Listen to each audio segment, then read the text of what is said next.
Hi hello నమస్తే. Today ఆ flower చూసారు కదా, అది అమర్ లిల్లీ అంటారు. నేను లాస్ట్ ఇయర్ వేసాను. ఇయర్ చేంజ్ చేసుకోవాలని మట్టి తీసాను. ఇయర్ చేంజ్ చేసుకోవాలి మట్టి. అది ఆనియన్స్లా ఉంటాయి చూడనందుకి. మొత్తం క్లీన్ చేసేసరికి నాకు ఒక గంట టైం పట్టేసింది. అదంతా అసలు వదలలేదు. రెండు వేసాను ఒక్కొక్క దాంట్లోని.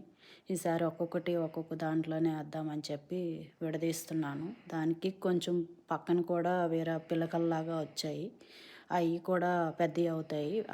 అవి కూడా అందులోనే వేసాను, సపరేట్గా తీసి. మొత్తం తీసి క్లీన్ చేసి ఆ వేర్లులా ఉన్నాయి కదా, అవన్నీ కట్ చేసుకొని తీసేసుకోవాలి.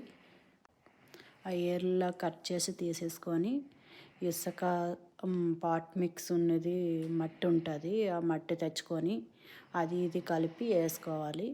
సేమ్ ఆనియన్ లాగే ఉంటాయి కానీ ఫ్లవర్స్ వస్తాయి. ఫస్ట్ మేము పెట్టాం కదా, అది లాస్ట్ ఇయర్ వచ్చింది మాకు ఫ్లవరు. అవంతా క్లీన్ చేసి కట్ చేసుకోవాలి. జనవరిలోనే కట్ చేసుకోవాలి. నాకు జనవరి అయిపోయిన తర్వాత కట్ చేశాను. మరి ఎలా వస్తాయో వచ్చిన తర్వాత మీకు చూపిస్తాను. లాస్ట్ ఇయర్ ఫ్లవర్ పెట్టాను కదా, లాస్ట్ ఇయర్వి. ఆ పక్కనే చిన్నవి వచ్చాయి కదా, అవి కూడా వేస్తున్నాను. అవి కూడా ఎలా వస్తాయో చూద్దాం. మా పాప కూడా ఎంజాయ్ చేస్తుంది, ఇవేంటి వెరైటీగా ఉన్నాయని. నేను వేస్తాను అని అంటుంది మా పాప. సరే ఎత్తిగా నాకంటేనే సరే అని చెప్పి ఫుల్గా కవర్ చేయకూడదు దాన్ని, అంతే అలా కవర్ చేసి పెట్టాలి. పైన ఏమో కొంచెం సాఫ్ట్గా ఉన్న మట్టి వేసుకోవాలి. ఏందైనా నేను శాండ్ అది కలిపి కింద పెట్టాను. అది సాఫ్ట్గా ఉన్న మట్టి వేసుకుంటే అంతే, అయిపోయినట్టే.